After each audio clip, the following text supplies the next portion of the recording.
미리 검사님께서 미리 하루 대수비를 대비해서 하루 전에 실수비를 하는데 그걸 하루 뒤 날짜로 작성한다 그래서 그렇지 않다는 것을 말씀드리는 겁니다. 그러니까 일단 지금 이제 물어보시는 취지는 미리 이제 그 한덕수 대행의 일정을 알고 있기 때문에 예. 그에 맞춰서 찾아가서 협의한 거 아니냐 뭐 이걸 예, 물어보시는 맞습니다. 거예요. 그래서 이제 날짜보다는 그 이제 전에 일정에 대해서 미리 알고 있었다 예, 이걸 맞습니다. 말씀하시는 예. 과정에서 날짜가 나온 것 같은데요. 그래서 뭐 5일 수도 있고요. 뭐 그럼 충분히 다 여러 가지 가능성이 있는 것 같습니다. 뭐 근데 그게 쟁점은 아니었던 것 같고요. 근데 그 일정표는 큰 의미를 둘 필요가 없는 것이 똑같이 매주 나오는 일정표입니다. 예, 그래서 뭐. 알겠습니다. 예, 그러면은 진행을 반대 신문하시면 될 것 같은데 지금 피고인 주신문 형태로 진행하시는 거죠? 뭐 예, 지금 이제 보통은 저희 특별히 문제는 안 삼는데 이렇게 좀 많이 다투시는 사건은 뭐 주신문 반대 신문 따지시는 경우도 있어서 제가 말씀드립니다. 뭐 주신문 과정에서 많이 얘기가 나왔기 때문에. 네, 알겠습니다. 예, 다만 좀 시간이 5시 50분까지만 진행을 하고요. 혹시 안 되시면 다음 길에 나머지를 진행하도록 하겠습니다. 예, 알겠습니다.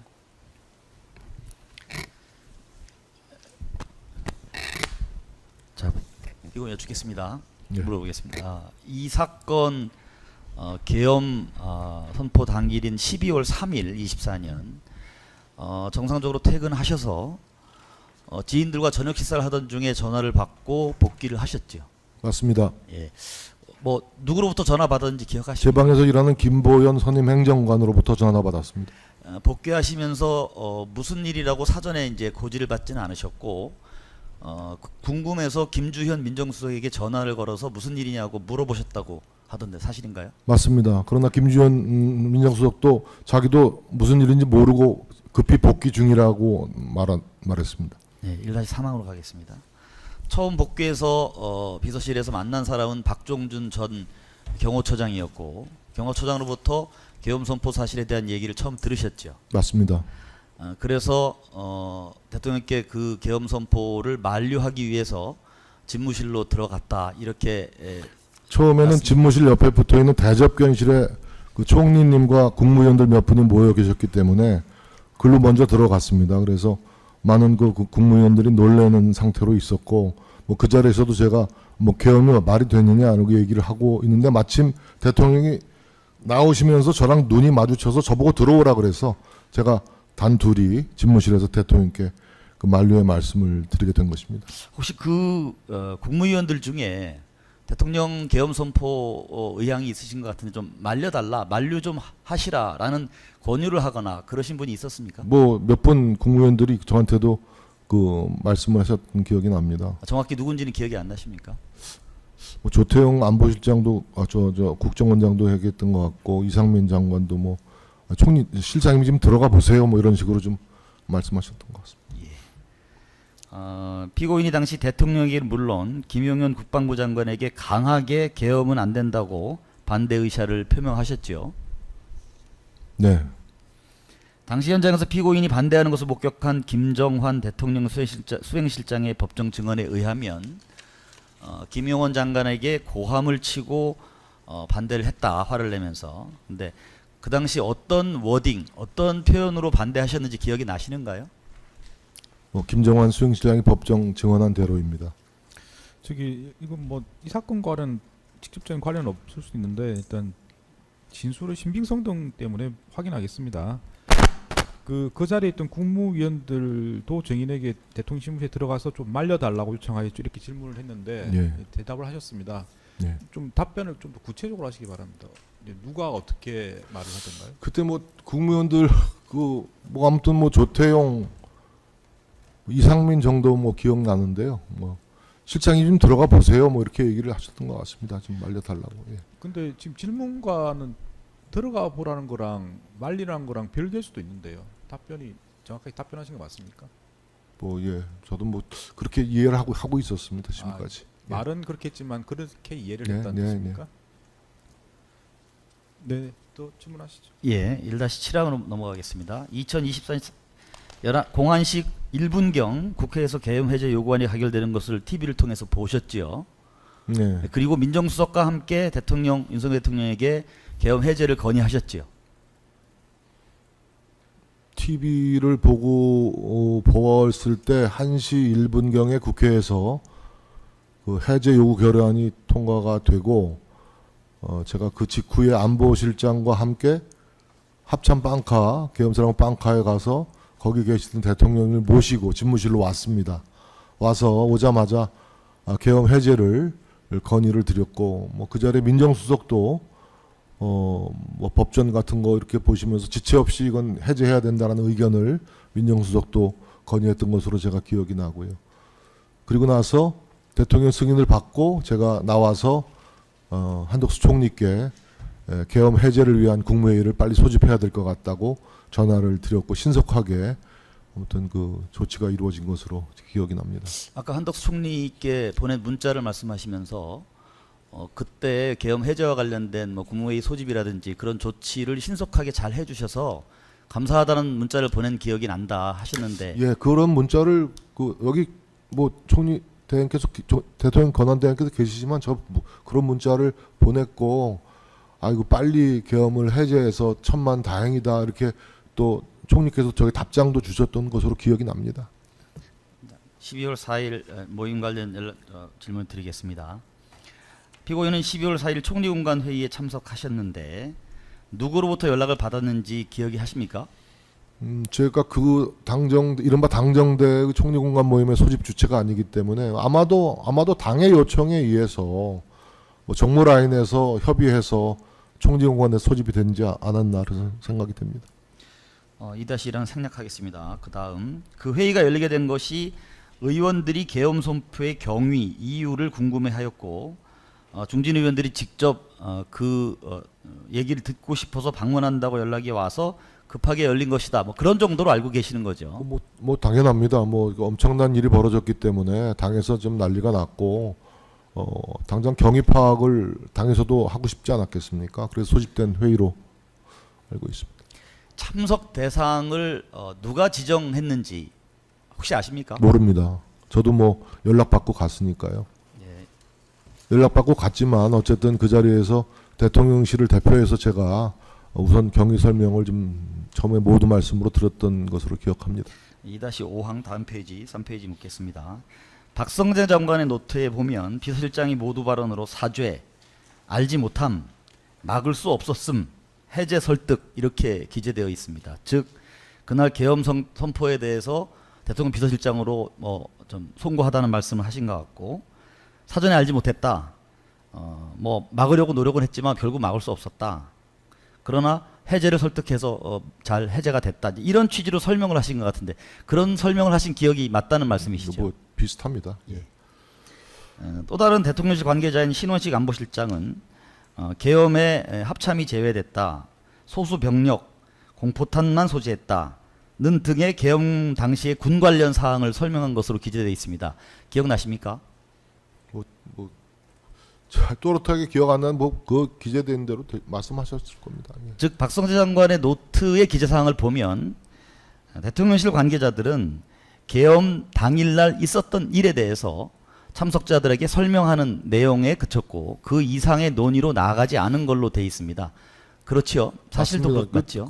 그 이외에 그 코멘트를 할 수 있는 입장에 있지 않았으니까요. 대통령실 관계자들이.